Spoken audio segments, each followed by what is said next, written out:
in there besides having a great meal, and maybe you get to see De Niro and maybe you don't. You can close your eyes and still imagine it as a coffee factory.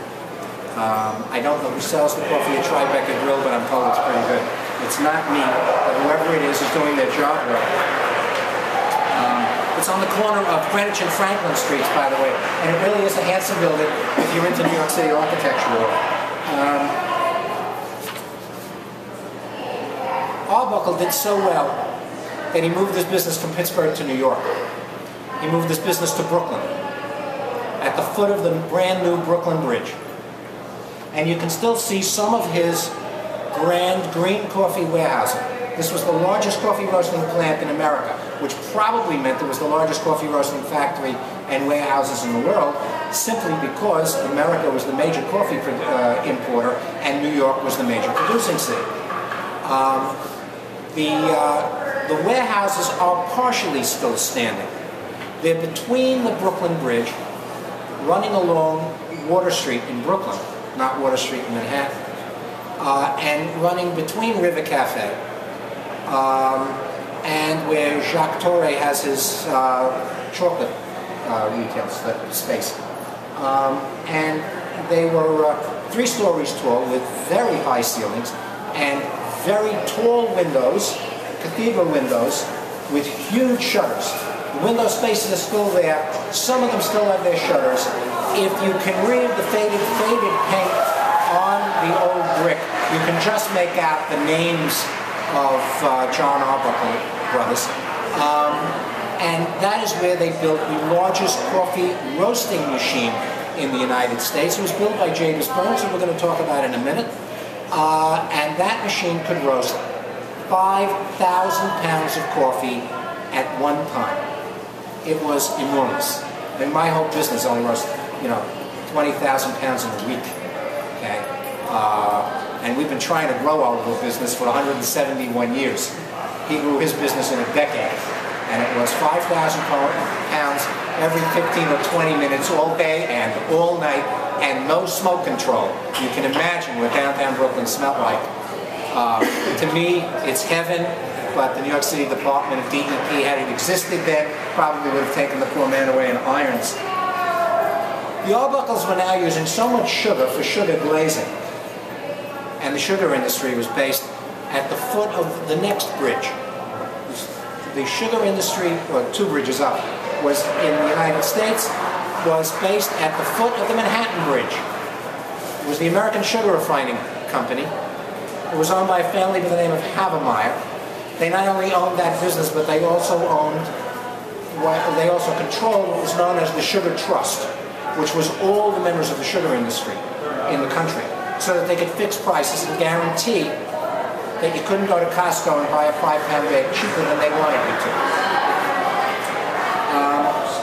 The Havemeyers were an interesting crew, and they set the price for sugar, and the Arbuckles were the largest sugar users in the city, and they didn't like the idea one little bit that they had to pay what the Havemeyers wanted them to pay.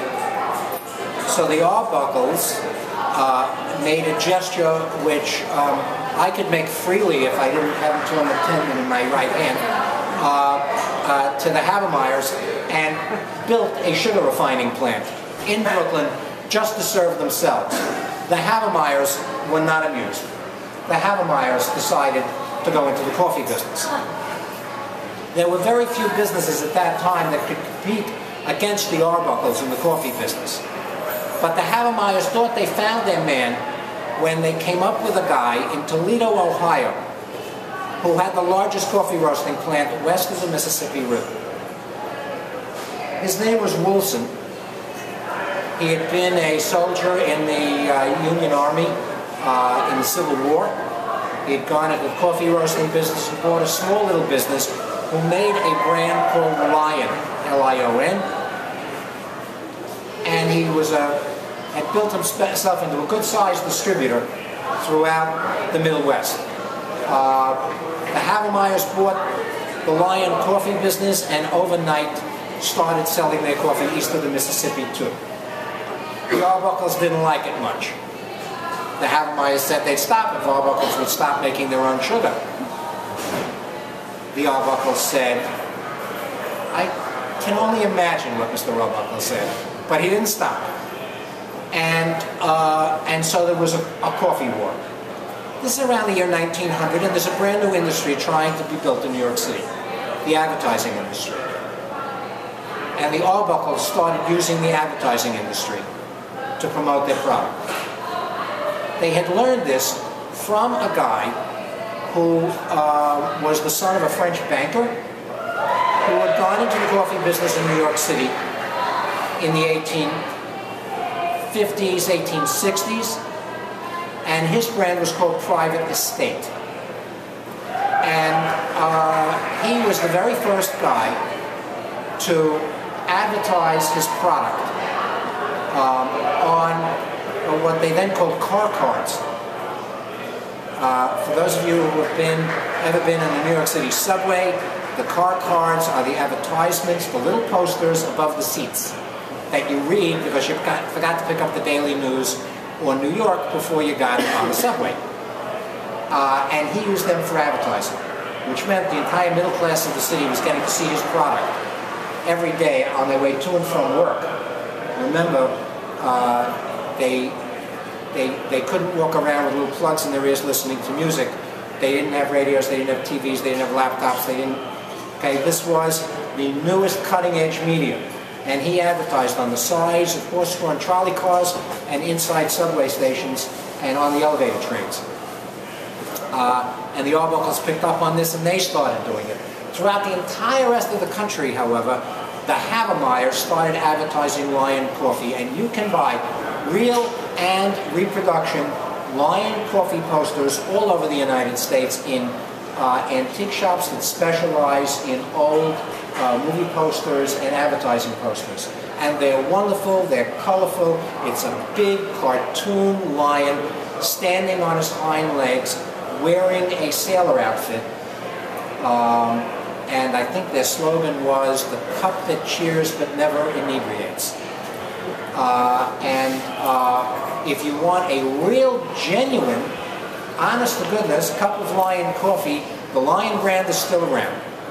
The great Lion brand failed because the Havemeyers failed to push the Arbuckles out of the coffee business, out of the sugar business.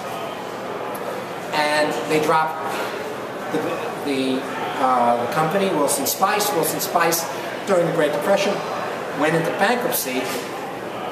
And a man who I just learned passed away a year ago, about 25 years ago, went to the Ohio Bankruptcy Court where they still owned the Lion name. And his name was Jim Delano. And he bought the Lion name, took it to Hawaii, and created what was one of the first, I think it was actually the second, all Hawaiian Kona brands, using the old Lion advertising, the old Lion packaging graphics, the old Lion posters to promote his business. And you can still go to Hawaii, or you can go online and buy Lion coffee online. They make Kona and Kona blends. They even make Hawaiian hazelnut flavored Lion coffee. If you want a piece of nostalgia that has something vaguely to do with the history of coffee in New York, you can find it there. I mentioned Jabez Burns. Jabez Burns was a young man who worked as a mechanic's helper. And as a mechanic's helper, he became fascinated with coffee machinery because roasting coffee was big business in New York.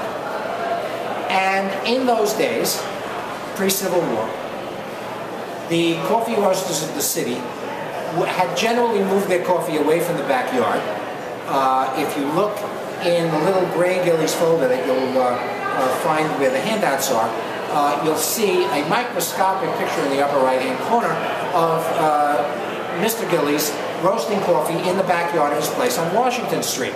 He roasted in the backyard because he was afraid to burn the building down. Anyone who knows anything about coffee roasting knows that this stuff is extremely volatile, extremely smoky, and extremely smelly. But most of all, it has a tendency to catch on fire every once in a while, which I still believe was how the first espresso was made, by accident. It's kind of like mocha and Java. A lot of good things happen by accident.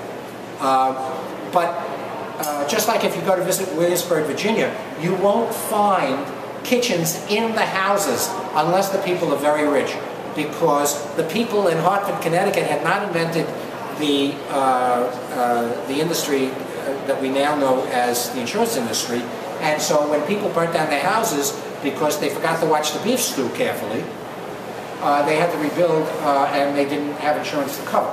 So they put their houses outside. It's also the reason why if you're in the old suburbs around New York City and you see disconnected garages, it's because they didn't connect garages to the houses, because when automobiles were new,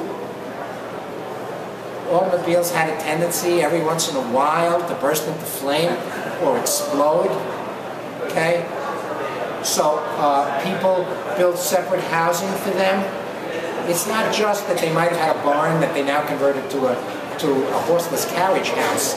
It's that just like coffee roasting and just like kitchens in colonial times, they moved things outside to be safe.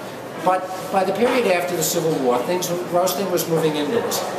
And the roaster that was being used by most roasting companies in the city, we use as the image for our company today.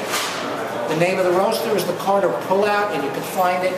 It's the picture on the front of the little gray Gillies thing. In order to get the coffee beans out of the roaster, you had to remove the coffee from the fire. The fire was in a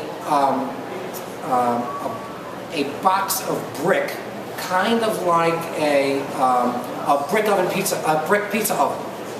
So there was this fire. Then there was like a spit